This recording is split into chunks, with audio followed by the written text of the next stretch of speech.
La cubierta de portada del último libro de Ignacio Llope, con la foz y el martillo distintivos del Partido Comunista d'Amèrica, avanza de alguna manera el contenido de este poemario titulado El combate melancólico, donde este escritor de Cuideiru recuerda a históricos revolucionarios como fueron el catalán Andreu Nin, activistas como Ulrike Meinhof o les vides anónimes entregadas por los combatientes irlandeses y los fugaos asturianos. Un volumen que, faciendo memoria señaldosa de esos grandes héroes románticos que son los perdedores de la historia, conviértese voluntariamente en una autobiografía ideológica sentimental. Los plásticos puercos del regueiro anuncian las llousas y también las caserías, y a la eira con hartos cubriendo la piedra, gris, ñidia del sudor diario, y al parreiro abriendo un bocallón negro, fondo, inútil ya,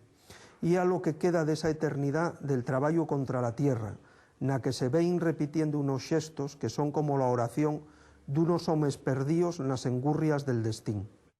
Trátase del mío tercer libro de poemes, después de La geografía del agua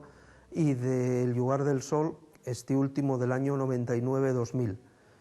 Y una vuelta, pero relativa, porque en todo este tiempo realmente no publiqué libros de poemes, pero sí publiqué poemes sueltos y enriba de todo ensayos y artículos de prensa. El combate melancólico no lle directamente un libro político, pero también lo lle.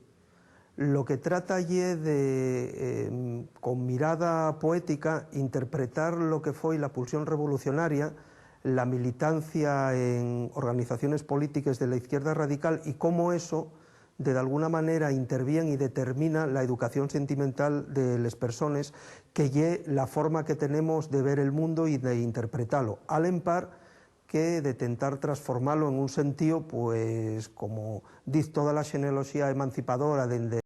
la Revolución Francesa pacó, dende presupuestos de libertad, de igualdad y de democracia radical. Ciertamente no lle un ejercicio de memoria, aunque también lo lle utilizar el recuerdo,